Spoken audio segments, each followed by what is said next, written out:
Well, hello again, everyone. Welcome to the Red and White Authority, episode number 23. And since we last met, the Red Wings have cleaned out their lockers. A lot has been said.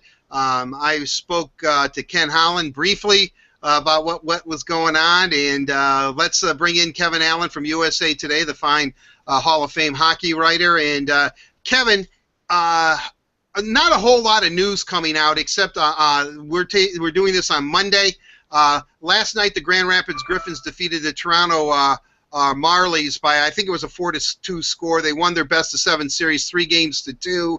They were down 2-0. Only the 11th time, I guess, in the best-of-5 format that a team has come back from a 2-zip deficit to win the series. Grand Rapids did that. Ken Holland and Mike Babcock drove from Detroit to Grand Rapids and then back again. They held separate press conferences where neither one of them said a whole heck of a lot. But I guess my point being, at this point, it seems to me that Mike Babcock had the whole hockey season to deflect everything, and I think he thought about it, but he knew that he didn't have to make a decision. Now that he has to make a decision, I'm getting the feeling that Mike Babcock is extremely, I don't know if he's confused, but torn about what he should do. After all, he's never been in this position before. I know we've talked about this on previous Red and White Authorities, but from the time he graduated from McGill and took a job as the player coach for a London team, he's lived in like 3 European countries, 5 provinces, 7 states. The longest that he's ever lived in one place in a 25-year span before he came to Detroit was Seattle, where he was coach of the Seattle club in the Western League twice.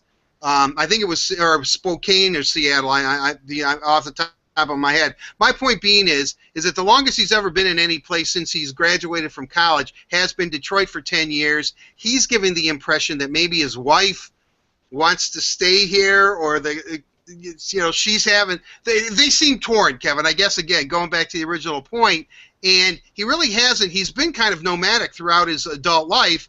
He's been here a long time, and it looks like now that they've taken some roots here in Detroit, at least one member of the Babcock family doesn't mind staying here, whereas Mike looks at it and says, man, I've got a lot of opportunities, and I've always had kind of that nomadic, wandering spirit. I mean, it's kind of confusing, I guess, is what, and I think I've confused our entire audience by now. So, but I mean, I'm confused. I think Babcock's confused, and I think the Red Wings just need a decision.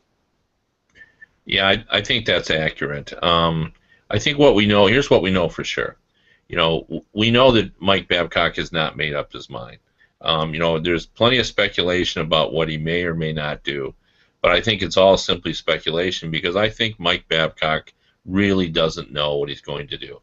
Secondly, there are some intriguing options out there. I think the best two are the Edmonton Oilers and the Buffalo Sabres. The Edmonton Oilers are getting Connor McDavid. They already have Taylor Hall and Jordan Eberle and Ryan Nugent-Hopkins and Nail Yakupov.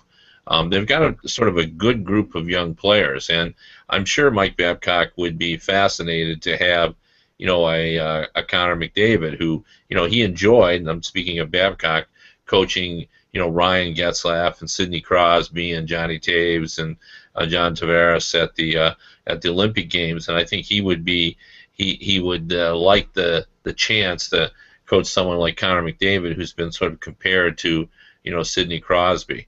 The Sabres situation is very similar. They've got Jack Eichel coming. They have Reinhart, Sam Reinhart, who's going to step in. So they're going to have a 1-2 center combination that in theory could be on par with like Yzerman and Fedorov back in the glory days of the Red Wings. And the third thing that we know for sure is that the hockey world is waiting on Mike Babcock.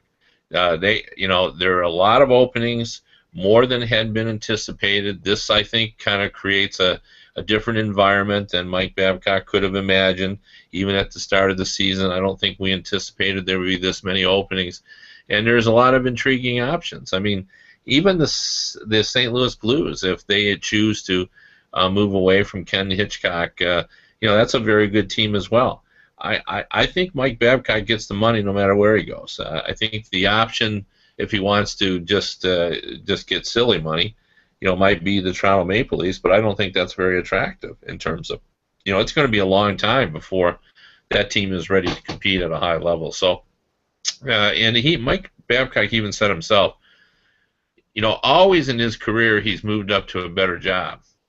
There are no better jobs in Detroit. Like, he has a tradition here that's, second to, I guess, maybe to the Montreal Canadiens, but, the tradition of the Red Wings is such that it compares to the Montreal Canadiens.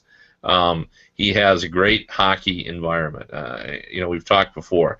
Players say all the time, when they get to Detroit, they really love it because it's a hockey environment without the sort of microscope spotlight that comes with playing in Toronto or Montreal or even New York and maybe Philadelphia as well, where the media is harsh and report everything that goes on. The Detroit media here is, I mean, they cover the team and they cover it well, but they're just not as aggressive and in your face as some of those cities that I mentioned. So I think Mike Babcock appreciates that as well, where he has that sort of situation. So, I can see why he's torn. The team hasn't been successful in recent years, and there's still sort of a bit of a guesswork about how good this team can be, and where I think in Buffalo and Edmonton you can make a pretty good guess that those teams are going to be good at some point. So, I think he's faced with a tough situation or a tough decision. Do you look at the way the Red Wings have gone out in the playoffs in recent years, and do you think that will go into the figuring for Babcock? I mean, how important is it? I mean, it seemed that he liked this team at points. Again, I don't want to keep rehashing this, but after that 6-game road trip, most on the West Coast or the American West Coast, people were saying, wow, the Red Wings could actually compete for President's trophies or at least the Atlantic Division title, and then they kind of went into a swoon. They haven't really advanced. They've been eliminated, 3 out of the last 4 years in the first round of the playoffs. They haven't advanced past the second round since 2009.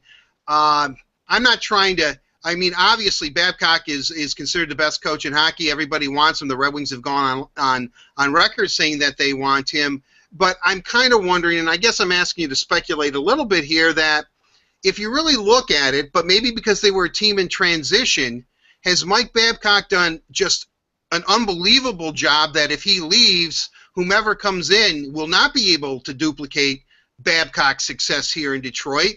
Or is Babcock almost a product of his environment, meaning the Red Wings system, the type of players that they've drafted, which they've now drafted for well over 20 years, high skill level, high hockey IQ kind of players, regardless of size? And I guess what I'm trying to figure out is that how much is Babcock, how much is the Detroit system, although, in all fairness to Mike, he certainly has a proven record. Yes, and, when he got away from the Red Wings at the Olympic Games, where, again, he had good players. It's Canada, for God's sakes. Right. But, he won. He went to the World Championships with Canada. He won. He's been a winner wherever he's been. And, I think everybody in Detroit saw what he did last season. I thought it was one of his greatest accomplishments to get that Red Wings team into the playoffs. We all remember watching the game, mid-season where, Ken Daniels was pointing out, I think it was 12 or 13 players on the roster that night had been in Grand Rapids. I don't think there's any question that Mike Babcock is a good coach. Ken Holland has said it many times that he's never met a coach who's more prepared. I think Babcock does his best work in the midst of adversity. When he's got a lot of injuries, he somehow manages to coax the top performances out of his team. So I think he's he is a fine coach, but I think he does benefit, obviously, from the fact that this organization is set up to sustain winning, which is the most difficult trick of all. It's one thing to win a cup, but, guess what? The LA Kings didn't make the playoffs this season. It's tough to stay on top, and the Red Wings do manage to do that. And I would say this. I think last season, if he had been up for, if his contract had expired, I think he'd have been. I would have bet he would have left. Because when they lost to the Bruins, it didn't seem like this team was all that close. Right. When I watched them against the Tampa Bay Lightning, the Lightning are a good team. I keep saying that to people, but the Lightning are a very good team, and I think we're seeing that against the Montreal Canadiens. And the Red Wings pushed them. The Red Wings in games 3, 4, 5 were the better team, and if not for that 7-minute span, who knows where we would have ended up. Like they put a real fright and a scare into a very good Tampa Bay team. So I think this team is not that far away. I think they need to make some moves. I just wrote my free agent list, and Mike Green was on the top of it, and I speculated, will the Red Wings make a run at it? I mean, Mike Green had a really nice season. He had 10 goals and 45 points and was a plus player. Trotz cut his minutes down, made him more effective. Let's plug him in if Detroit could get him, and see how much better this defense is as everybody kind of slots down in their normal spot. And Dylan Larkin's coming down the road. He's playing in the World Championships right now, and he's not setting in a fire, which sort of reminds us all that not to expect too much from a young player. But sooner or later, Dylan Larkin's going to be a very effective player. He's got too much talent and too much drive, not to be. So there's a lot to like about this organization. I explained why I thought Babcock would be fascinated by the opportunities in Buffalo and Edmonton. But I think the opportunities here are pretty good as well. Mantha's coming as well, and the one thing that we hear coming out of Grand Rapids is hey, look, he's not ready. The Quebec League, which is an offensive league, creates guys who have explored the depths of their offensive flair, but haven't learned to do it, in the grittiness of the pro game, and he's got to learn that. So, but I think they still believe he has a chance to be a real star, and he's got size. So, if he's coming and Larkin's coming and Tatar and Nyquist have established themselves, and Sheehan as well, and Glendening, there's a lot to like about this team. And if Mike Green's only 29 years old, there are 3 or 4 players among the free agents who are in their 20s. That if you got them, you can improve your team as well. So, I think the Edmonton Oilers and the Buffalo Sabres have a chance to be greater because they have so much elite level young talent. But I think the Red Wings like their chances moving forward. Well, I think they like their chances too, and I think that's probably what Mike Babcock is probably weighing. And it sounds odd, and I know we brought it up a couple of Red, White Authorities before, episodes before, is that there was a Canadian writer, I don't know if he was from the Edmonton Journal or whatever, but wrote that the Edmonton Oilers lucked out with Connor McDavid. Could they hit the coaching lottery and get Mike Babcock? And then he said, no way. But there seems to be a shift lately, and I don't know if it's because of Connor McDavid, or even though Mike Babcock was born in Ontario, he considers himself raised in Saskatoon or Saskatchewan, so he's from the western prairies of Canada, shall we say. Edmonton's out that way. It's not too far from where he considers home.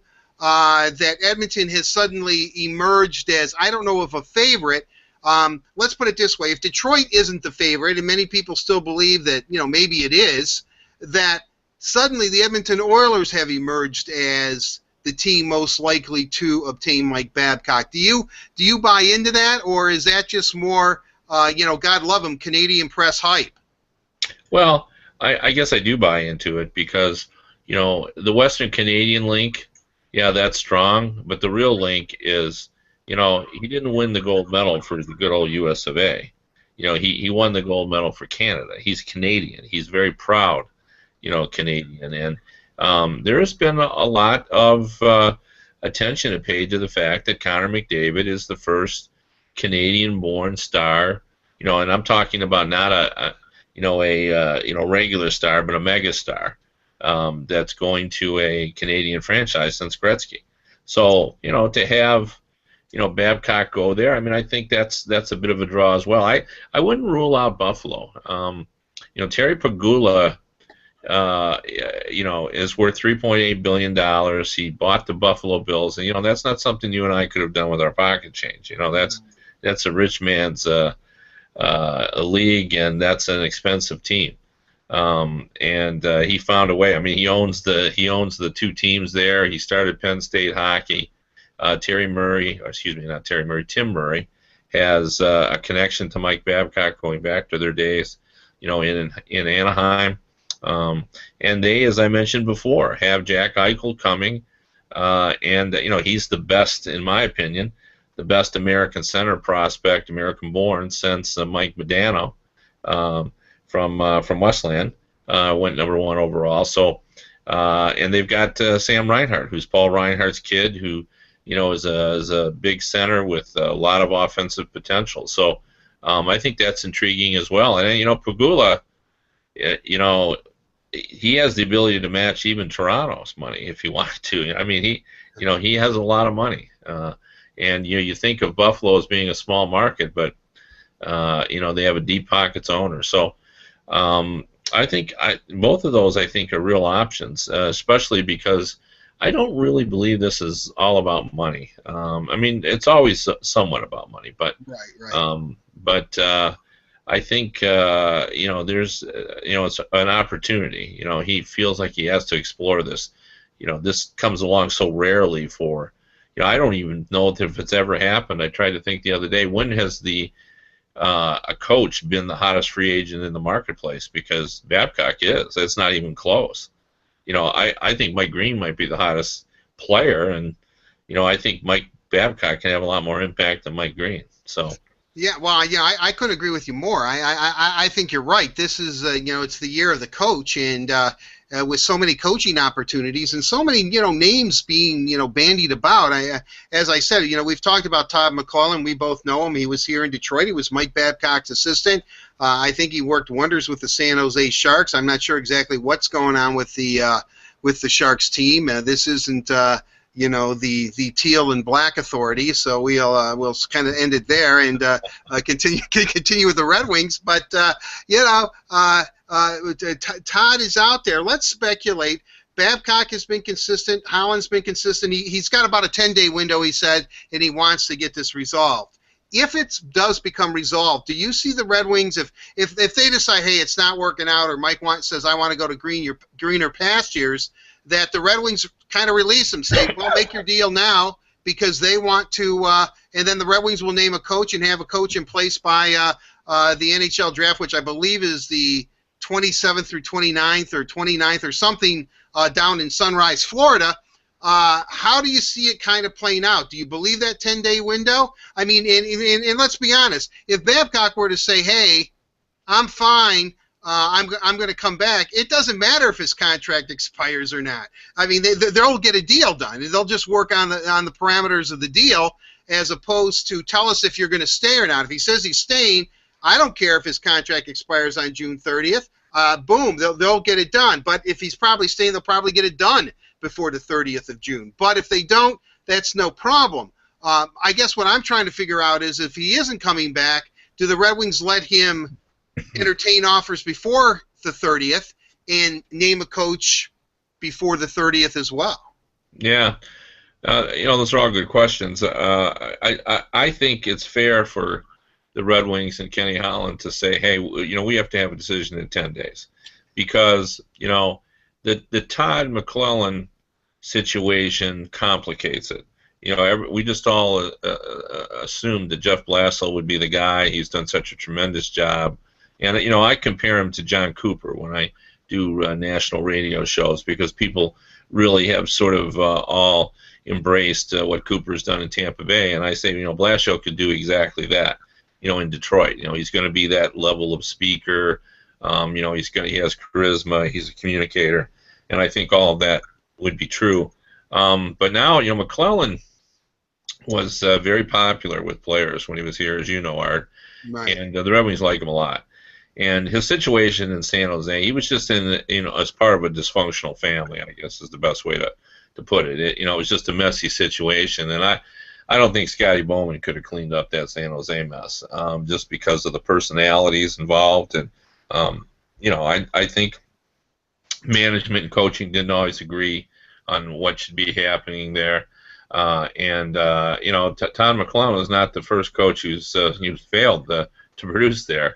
Doug Wilson remains on, and now there's rumors that he may bring in somebody under him, and sort of embrace the the Brian Burke model and the John Davidson model in Columbus, and Brian Burke in Calgary, where there's a president and the director of hockey operations. So I think Doug Wilson recognizes there's some issues there, and he's trying to get those resolved. So I don't know. Like I don't know where I would bet. Blashill is the guy that they really love, and but McClellan is the guy who's got NHL experience and was well loved by the players. Like, I think it would be a very popular decision for an older player like Datsuk and Zetterberg, because this is a guy.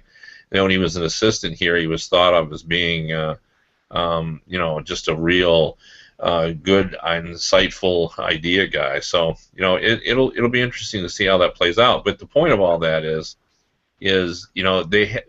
Babcock has to give them a decision, because they can't wait on these guys. Because guess what? If Babcock doesn't go to Edmonton, it could be McClellan. He could be a really good fit there. He would be a great fit in Buffalo.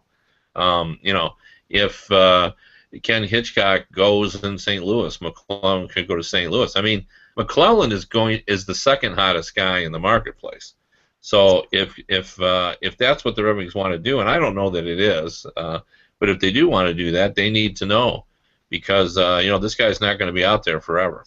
Do you think Todd, and I'm asking you to speculate, Kevin, because I'm asking you probably an impossible question to answer, that Todd, because he liked it here in Detroit as well, and was very well received, and won a cup here in Detroit, as an assistant, of course. But I'm kind of curious. Do you believe that that he might hold out to see, before he takes any offer, what Babcock does? Because if he had to choose, although Connor McDavid's attractive, St. Louis is certainly attractive, Buffalo, for all the reasons you've laid out, they're all attractive jobs, but he's familiar and comfortable in Detroit, that he just might wait and see if Detroit does open up. Because I am under the impression, as much as the Red Wings like Blashill, and I think that, and Jeff Blashill wants the job. He wants to be the Red Wings coach. There's no ifs, ands, or buts about that. That Todd might wait and see what happens. And the Red Wings, because it's someone they're very familiar with, and the players know, especially the veteran players, as they said, and whatever the veterans say, I think the young guys on the team would adhere to their, to their feelings. That Todd might just wait it out and see what Babs does. Yes, I think that's ideally what everybody would like to do. But here's the problem. Somebody's going to break through and sign somebody, and that could start the dominoes falling. Like if Dave Tippett suddenly becomes available in Arizona, and there's rumors that he may leave his contract and he has an out clause, and Philadelphia signed him or St. Louis signed him, that may spark McClellan to do something else, because they all know the lesson of Dan Bylsma. Dan Bylsma didn't coach this season, because when the music stopped, he had no chair, and I think there was a great fear among all these quality coaches that, hey, it seems like there are a lot of vacancies, but if they fill up pretty quickly, let's look who's out there. Ken Hitchcock could be out there, Claude Julien could be out there, Dan Bylsma, is out there. McClellan is out there. We've got a good AHL coach in Blashill, so there's a lot of Carlisle is out there. And don't rule him out. He's won a cup in 2007, and now everybody's looking at him going, maybe it wasn't Carlisle. Maybe it was the Maple Leafs there that, he just was with a bad bunch of guys. So, my point in all that is, at some point, somebody's going to get nervous and sign and take what they can get. And DeBoer is out there as well, who's another, good quality coach. So it's going to be interesting to see how this plays out. But right now, everybody's waiting on Mike Babcock to make his decision, and then that's going to be just like the dominoes. You'll hit one domino, and then they're all going to fall. Well, Kevin, I mean, you're eloquent as always. Let me ask you then to be, the soothsayer of the NHL. I think, beginning of the year, you and I are on the same page. He probably is not coming back. He being Mike Babcock. Middle of the year, we think he's coming back. I think we still think he might be coming back, but I'm less convinced now than I have been because Babcock seems to be having such a difficult decision with this. I know we're into day number 3 of the 10-day window here, so I would imagine sometime early next week we'll know one way or another. Right now, what do you think is going to happen? Well, it really is a tough call, but and I'm just guessing. I said on another radio show that I thought it was 60-40 he would stay, and I've since then I've talked to a couple of people said he thought it was 50-50, and a guy who I would thought would know. So, I guess I'm going to say he'll stay. I just don't know that there's a better place to be than Detroit. I mean, obviously because I live here, I'm biased, but it just has everything you want if you're a hockey coach. It has a great organization, and it's even getting a new arena. It's got a nice team. I mean, as skillful as those young players are in Edmonton and Buffalo, it's still an organization, two organizations that haven't won in a very long time. I mean, the Red Wings, they've won banners and they've got in the playoffs while these other teams have gotten nowhere. I mean, it's been almost a decade, for the Oilers. Right. Playoffs, and the Sabres have not. 1999, the Brett Hull's blade in the crease. That was a long time ago. That was 16 years ago now.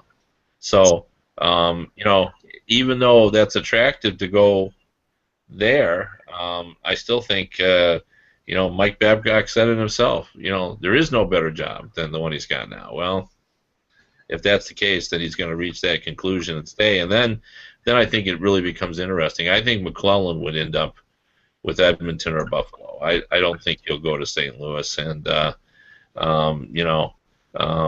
then maybe Bausma ends up in either Philadelphia. Wouldn't that be something? If he goes to the rival Flyers.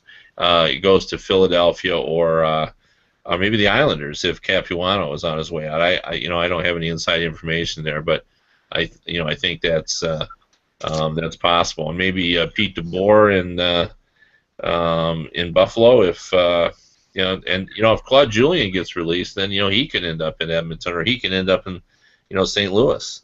So there's a lot of potential movement that's going to go on. Well, as you said, that once the dominoes fall, once the first decision is made, it'll probably be kind of a chain reaction. But the big domino is, of course, Mike Babcock. Yeah, I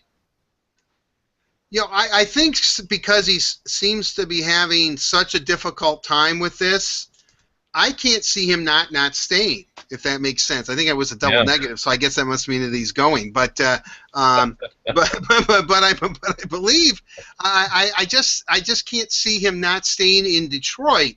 With that said, and I think that going to Grand Rapids, seeing what they have, Larkin is playing in the World Championships where they're going to go, I guess, after the first two games that Grand Rapids plays the Rockford Ice Dogs. I guess it's a 2-3-2 series. So Wednesday and Friday the games are in Grand Rapids, and then they move for 3 to Rockford, Illinois. So we'll see what happens there. I think he's going to stay.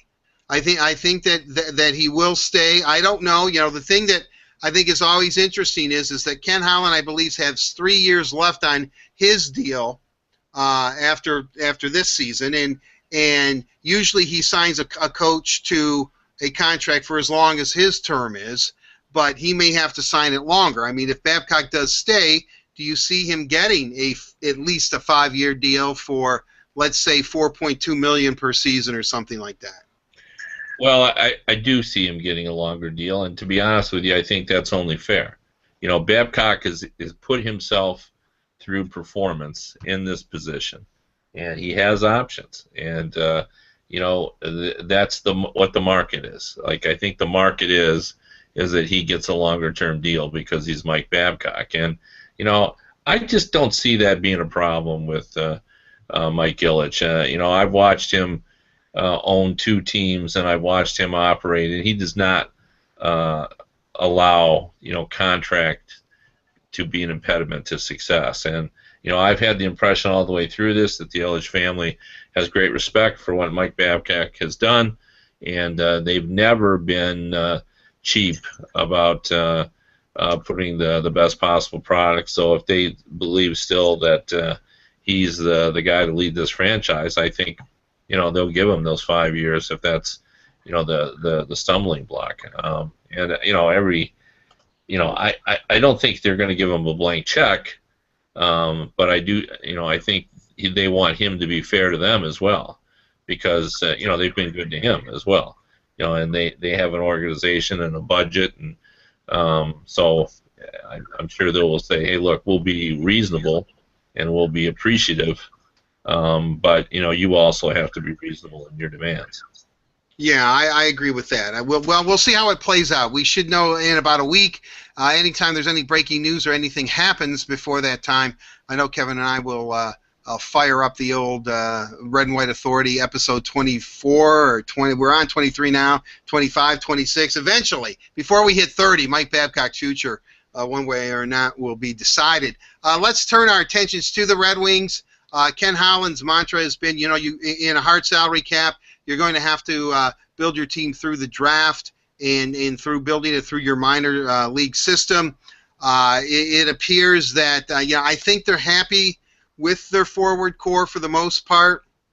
I don't know. They'd maybe like to get a veteran goal scorer in here. I'm not even sure one would be available, maybe possibly through trade. I don't think through unrestricted free agency. If they're going to go out and do anything this offseason, I know that they've coveted Mike Green since last summer. They inquired to Washington about his availability when they signed Orpik and Niskanen. And, at first there was no interest, and then Washington came back to Detroit. I don't know if Anthony Mantha was bandied about, but, everybody decided let's put it on hold. It appears that Green's going to become an unrestricted free agent on July 1st. He did have a good year. He had the last couple of seasons histories of concussions, but played a full season, was healthy, is young, as you said, at 29, right-handed shooting defenseman, can quarterback the power play. Zidlicki only, 9 or 10 years younger than him and a little bit bigger, not a real physical guy, maybe not that great in his own end. But when you look at what Detroit has coming back and some of the safe guys like Marchenko, who plays well, Kyle Quincy, the old warhorse, as you called him, the study, Jonathan Erickson, I'll give him that much, I guess. Cromwell, who is not an elite level but above average defenseman, DeKaiser, who could be coming into his own, Brendan Smith, I don't know if he's the odd man out or not, but I would imagine if they're going to get anybody of a name, and, hey, we'd love to see Dion Phaneuf here, Kevin and I, but that may not happen. I don't know if they're going to be able to trade for him. But Green should be their target, right? And that's the guy that I would imagine, and I don't know how public the Red Wings would be about this, but Mike Green would be the guy that I would go after.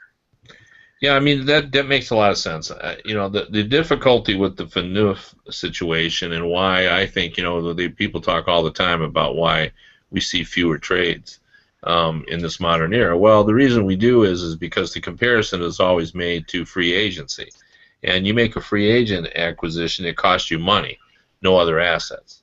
You make a trade, you got to give stuff up. So, now if we're going to compare going after Green and going after Phaneuf, we have to compare, okay, the two players involved and what they can do for the team. Completely different things. Green is a puck mover, will help the power play, as you mentioned, really will be an offensive asset, although he did improve defensively under Barry Trotz. Well, Phaneuf adds the big shot in addition to, aggressive play, and, he can be a major hitter. But the biggest difficulty in a comparison is it will cost the Red Wings assets to get Dion Phaneuf. So, to me, it's a no-brainer that you try to go after a guy like Green, and there are other defensemen out there.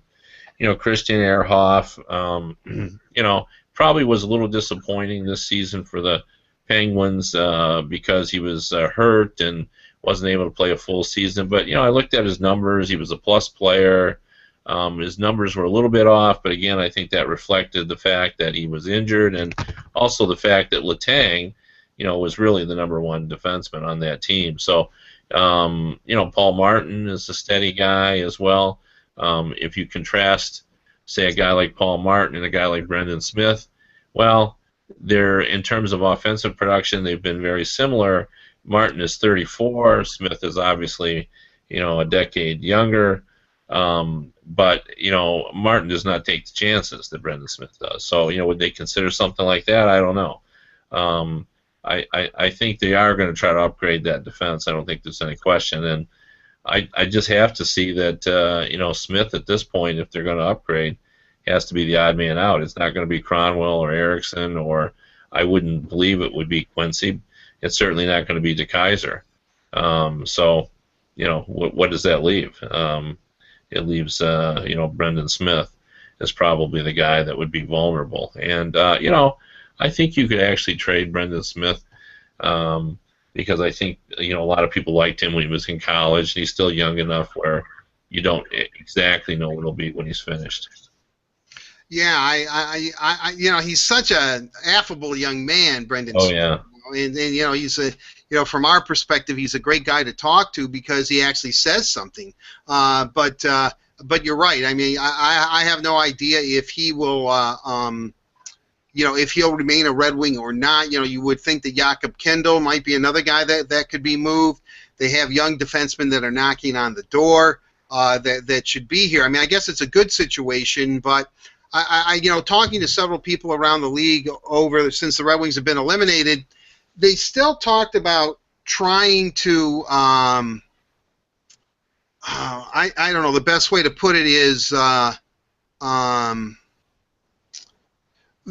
Detroit still needs a veteran presence on the blue line, especially somebody who knows what they're doing and is proven and is a puck mover and can make that first pass. I mean that they really do need, as promising as their young defensive core is, they still need to shore it up with a veteran defenseman, regardless if it's Mike Green or not. That Detroit really needs to bring in an established veteran. That's why a guy like Dion Phaneuf also is intriguing to them, because they know they're lacking veteran presence on the blue line. Yeah, and there's other possibilities for trades as well. Like it's been suggested to me by several executives around the league that people see as Brian Campbell of Florida would be a good fit, for the Red Wings. I think next season will be his last season on a contract, and the Panthers are starting to feel like they're breaking through. They've got a lot of good young defensemen coming, and so they could afford to do that maybe, and that would free up some of their payroll for allow them to get some offensive help, because their defense was pretty good last season, and Gerard Gallant has done a good job there, kind of coaching, and there'll be other defensemen as well that will be available.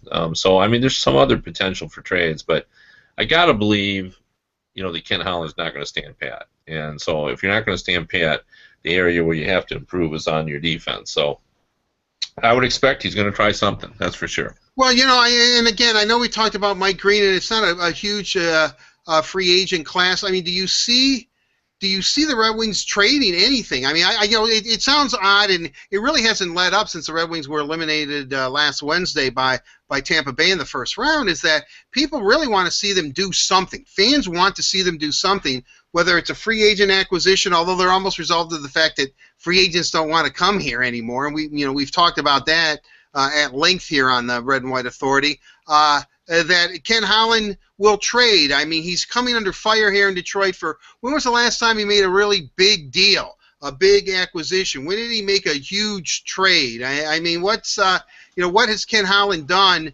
except bring people up from Grand Rapids really huge acquisitions, or the acquisitions that he's made. Stephen Weiss, people still hold the Franzen contract over his head. They haven't been great.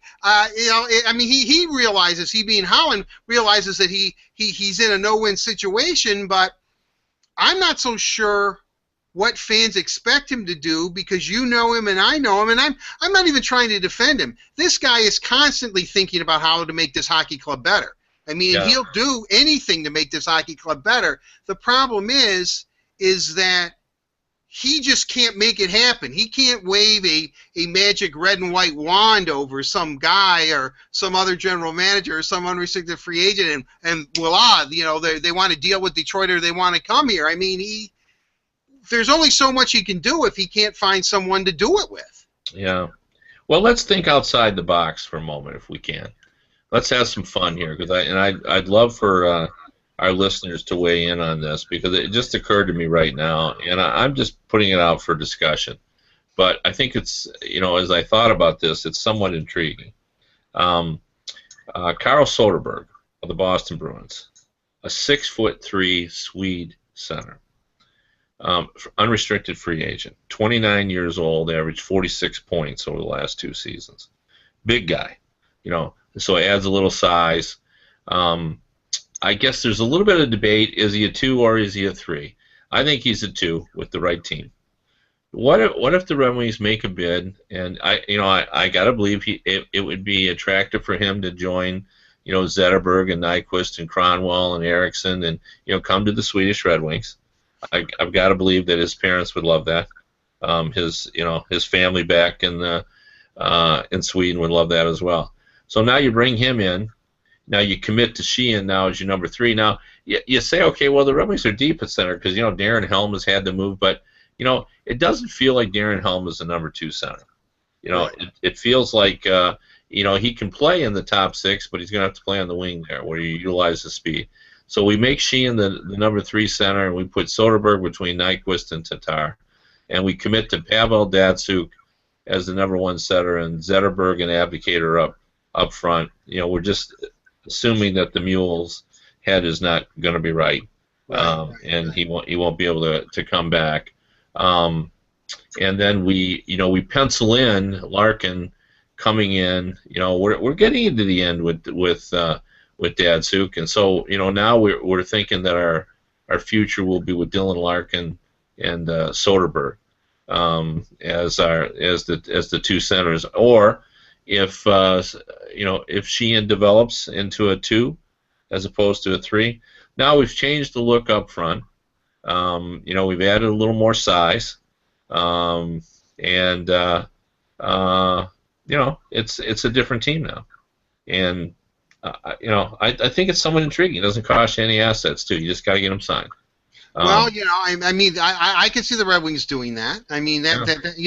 Especially if it's bringing in another Swede, because as we know, Red Wings like Swedes. They're they're low maintenance players. And I think he's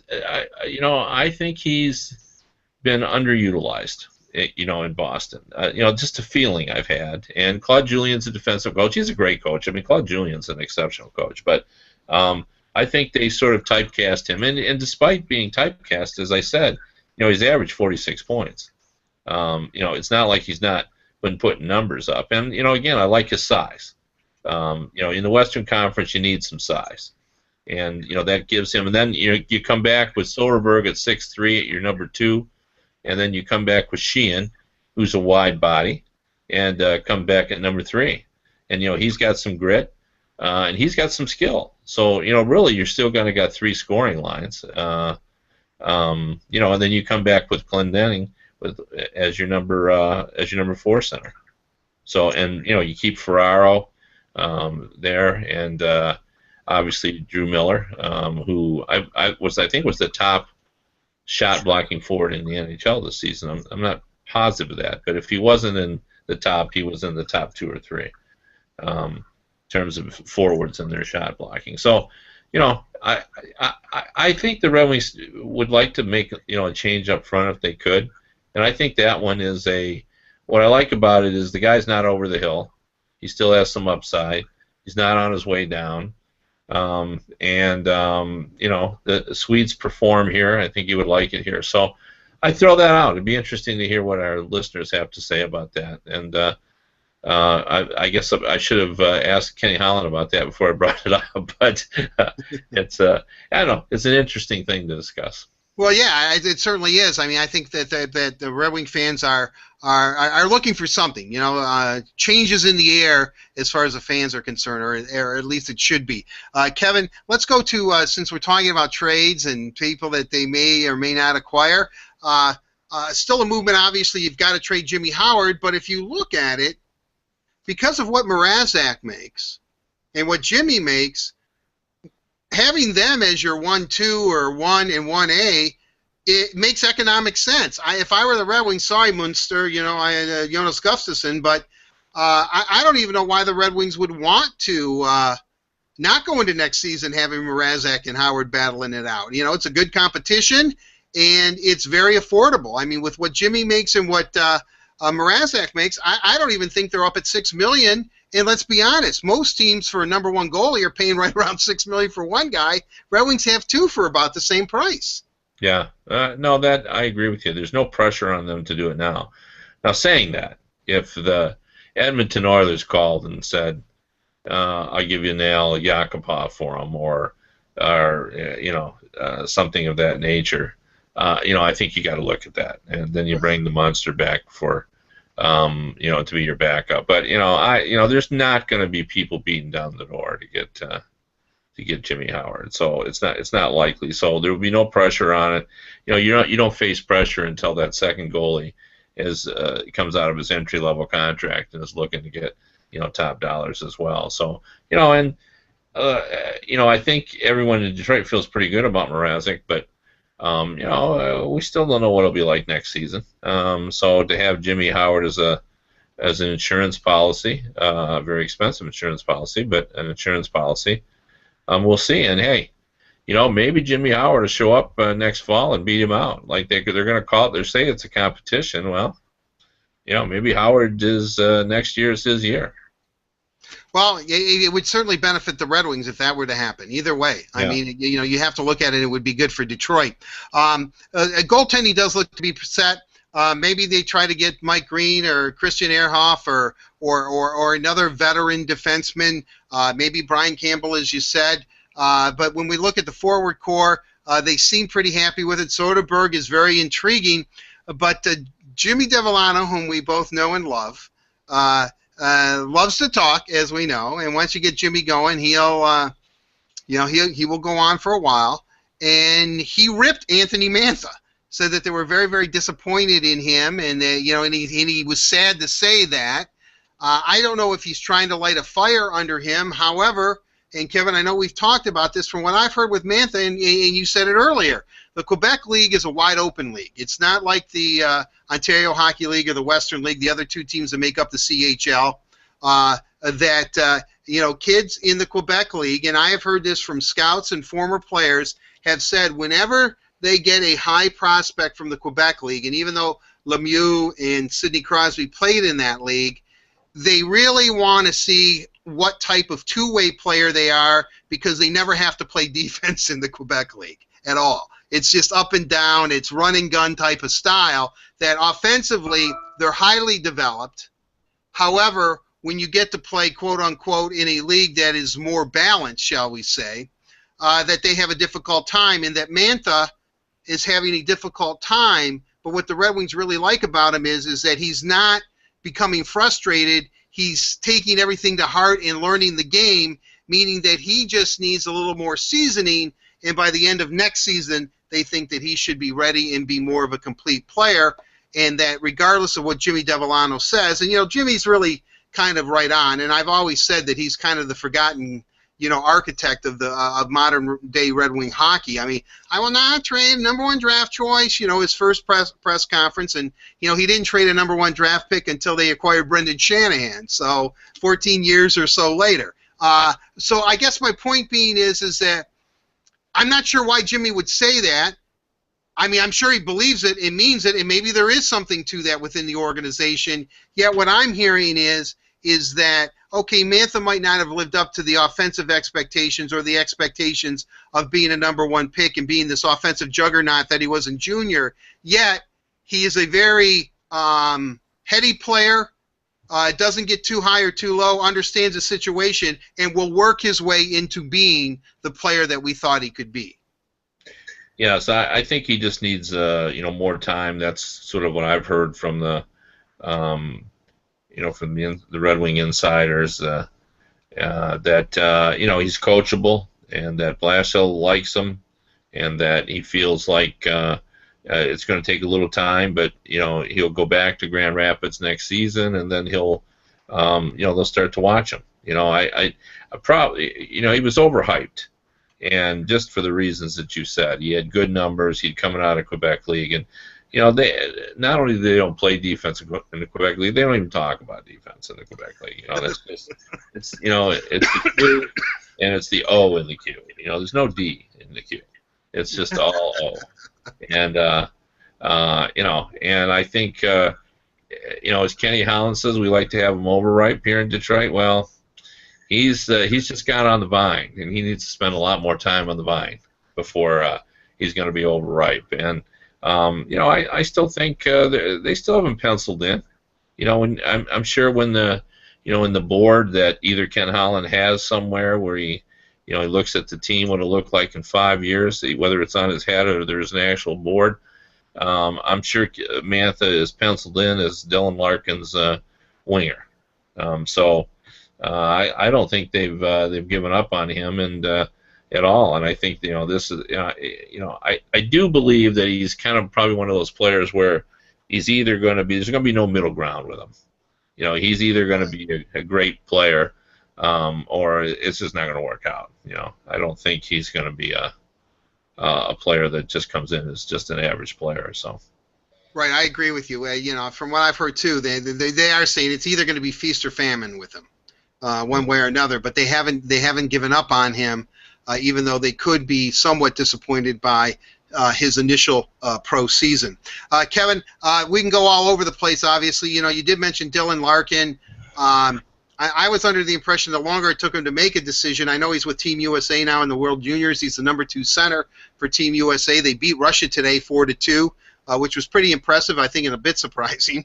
But with that said, I'm under the impression if he turns pro, the Red Wings would be happy. They'd welcome him to Grand Rapids. How long he'll be a Griffin, I don't know. But if he goes back to Michigan, where he will be the number 1 center, Michigan has a good recruiting class coming in as usual. Hopefully, their goaltending situation will get resolved. Michigan's goaltending situation, that is. I don't know if the Munster has any eligibility, but he would look good in maize and blue, maybe. But he could think he's in Sweden. The colors are similar, at least. But in all seriousness. I don't know. Maybe is Larkin having a Babcock moment here? Is he confused about and not sure what he should be doing either? Yeah. Well, I'm sure it's hard when you're, Dylan Larkin, and people like me and you are, comparing him to, the next Yzerman or whatever it is we're comparing him to. But I really think he'll go back to school, and it makes sense. Look, I think the plan for Dylan Larkin is to play in the NHL sometime next season, but it doesn't have to be at the start of the season. In fact, if he was with the Red Wings organization, I'm pretty sure he would start in Grand Rapids because that's the way they do things. But I think if he signs next year, I think it could be one of those deals where, they'll sign him and they'll say, look, we'll burn a year for you by playing you, in the final couple of the regular season games, which is always important to the player to, get that 1 year down so they can get closer to getting the real money. And, he's a terrific player and a terrific prospect. And, I talked to Todd Richards about him recently, the Columbus coach, and he said again that he's just so good defensively that, a player his age shouldn't be that good defensively. And what's interesting about that, he's not one of those guys who just says, okay, I'm going to be a defensive forward.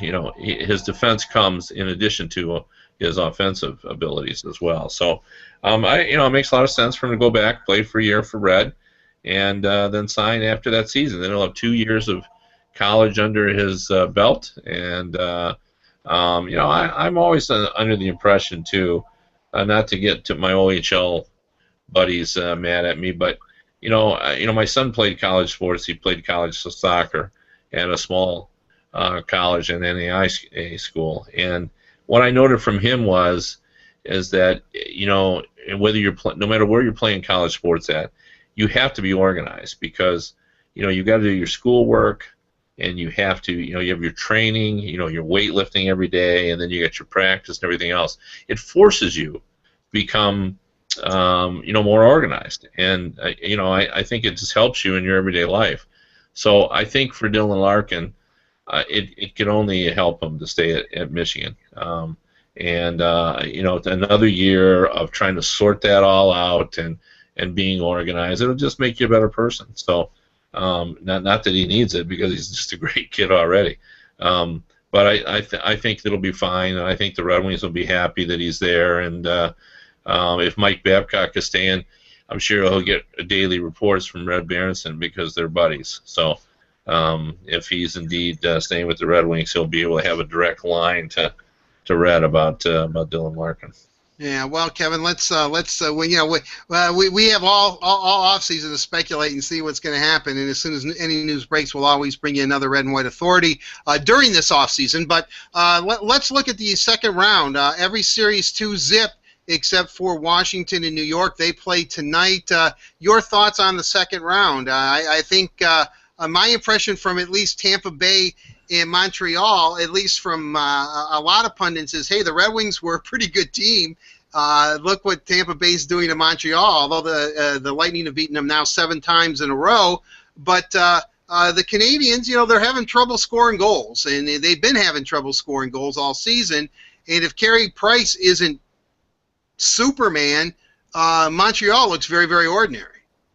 They do, and we all knew this was coming. It was going to be a problem at some point, and it's come up in the second round of the playoffs, and it was almost as if the Red Wings were the perfect opponent for the Tampa Bay Lightning, because they slapped them in the face and woke them up a little bit and said, you got to get in rhythm, because the Lightning are a very good team, and they're playing them. I think the Red Wings played the Lightning with greater purpose and understanding than the Canadiens have. Like, I think the Red Wings understood how to beat the Lightning. They just couldn't quite do it. And I don't think the Canadiens have a clue. I don't think they have figured out that the Lightning have superior talent, and that you have to find a way to match up with those guys, or they're going to eat you alive. And they are eating the Canadiens alive. And I think what we're understanding now is one great goaltender isn't a team. And the Canadiens have played very well this season. They've been very consistent, but they don't look like a championship team in these first 2 games. No, they certainly don't. And then we can look at Chicago 2-0 over the Wild, and then the Ducks 2-0 over the Flames. I know you like Minnesota very, very well, and you would expect the Wild to be prepared on their home ice. Yet, I think Anaheim's going to beat Calgary. I don't think there's any question about that. If there is a team that it doesn't seem to be daunted by the environment that they play in, or the comeback kids that the Flames are, it would be Anaheim, because they have kind of a comeback record of their own. Yeah. And Chicago's best players are their best players. And when Chicago's rolling, I don't know if there's a team in the NHL that can beat them. No, then they are rolling as well. I thought Ryan Suter said it best yesterday. Like, anybody who watched the game, he coughed the puck up along the boards, and Marian Hossa roared down the left wing and sent it across, and Taves just got a stick on it, and it went like 2 inches over the line. And then all of a sudden, Kane slipped by Ryan Suter again, who's a pretty darn fine defenseman. Right. And Duncan Keith made a home run pass, a 40-yarder, down the field or on the ice, and he beats it, and it's a huge goal, and against Suter. And Suter told us afterward, he said, they just have such a killer instinct. Like, He said, I made a mistake, and it was in the back of my net as soon as I made the mistake. And that's what they do. Their goal scorers know how to score goals, and that's why. I mean, I keep bringing it up, but I think it's a remarkable statistic, and the reason I keep bringing it up is that the Chicago Blackhawks have now won 64 playoff games since 2009. Think about that. It's a lot. 64 playoff games. Again, the Edmonton Oilers have been out of the playoffs for 9 years. And since 2009, the Blackhawks have won 64 playoff games. Like, they have been phenomenal. And they won 2 cups in that time. And they've turned over that team as well, which is the other remarkable thing. They won a cup, they got rid of half their guys, and then they won another cup. And they could win another cup with this group as well. And they've got this Teravainen, who's going to come in, and he is going to join this next group. Craig Button, the former Calgary Flames general manager, told me he reminds him of Igor Larionov. And wow. I watched him last night, and I know exactly what Craig Button's talking about. He has that ability. When you remember watching Igor, what I remember the most about him is that he always held the puck like a half second longer than when you're thinking, you should have passed that puck by now. But he knows he has a great sense and anticipation of time and space, and he knows he had an extra half second, and he always utilized that, and that's what Teravainen does. He just holds on to the puck, and not holds on to it until he loses it. Holds on to it for the extra half second until you can see the. He has 360-degree vision too as well. He seems to know where everything is, just like Larionov. So I'm really bullish on this Blackhawk team. I would love to see a Blackhawk Tampa Bay Lightning final, and not just because that's who I predicted would be in the finals in September, but I just think it would be a great matchup. 2 great offensive teams, and I think it just would be a lot of fun. Real quickly, Kevin, because I know we're running out of time, 2 real quick questions I want to ask you. I want to get to the Rangers in Washington, because could the Capitals be the surprise team of the playoffs, meaning that they could actually make it to the final? And if they make it to the final, God help everyone, because they could actually win it. Yeah, they could. They've been an impressive team all season. I still think the Rangers are going to win that series, just because I think their defense is so good. They have so much skill back there. But the Capitals, and you got to give Ovechkin a lot of credit. He's really bought into what they're doing in Washington, and he fuels the Capitals, as we all know. But they're much better defensively. They're very comfortable playing in these tight games now, and that's the key. This is really a coin flip series, but I still think the Rangers are going to figure out how to do it. Just because I think King Henrik is still the man in net. Holtby's been very good this season, but I still like Lundqvist. Okay, and then the incident between player and referee. Referee Watson, player Proust, kind of was losing it, trying to get into Ben Bishop. I mean, Kevin, I've heard both things. That you can't really go after a player. A referee shouldn't be following him and scolding him in public. But then again, you can't try to be showing up a referee either, or MFing him or questioning his calls as you're going to the bench. Where do you stand on that? Well, I think everybody's wrong here. First of all, I think it's not only acceptable but desirable for a referee to try to maintain law and order any way he can, and I think the players appreciate that. Now, I say anyway, but there are lines, and I would say that Watson, if this is true, and I don't really know whether it is or it isn't, if it is true, then I would say that Watson crossed the line. I mean, it's one thing to just tell a guy, look, either you get this under control, or I'm going to start throwing penalties your way.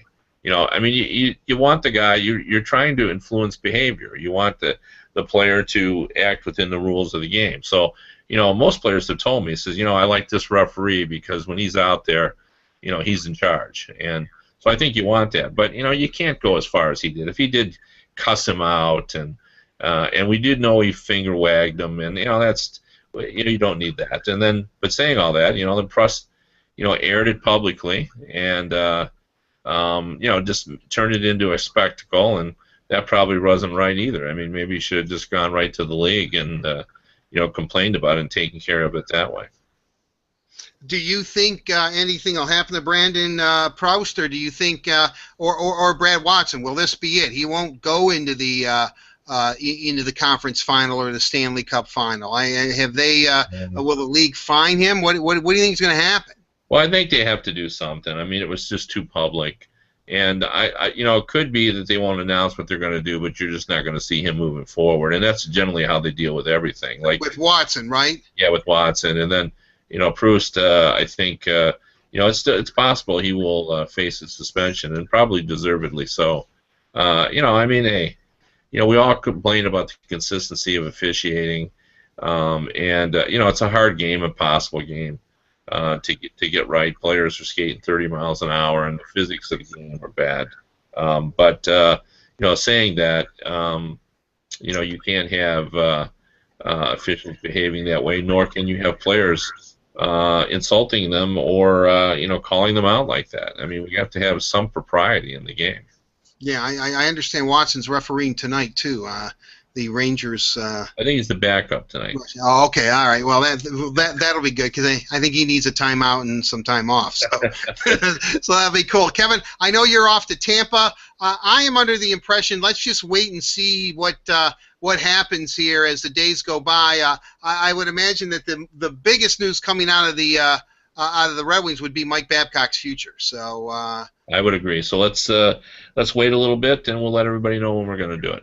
All right, sounds good. Have happy travels to Tampa. If you see Steve, tell him I said hello. I'll do that. Even though I tweeted out, I don't care if he ever wins a cup again. It's a heat of the moment after Game 7. But he knows. He'll understand. All right. Thanks, Kevin. With that said, that'll do it for this edition of the Red and White Authority, episode 23. We'll be back with episode 24. I would say at the most in a week's time, if not, but I imagine probably sooner, probably towards the end of the week. There's always something going on with the Red Wings and in the NHL. Until we meet again, for Kevin Allen, I'm Art Regner. Have a safe and pleasant one, everyone. Enjoy all the hockey. We'll see you. Bye-bye.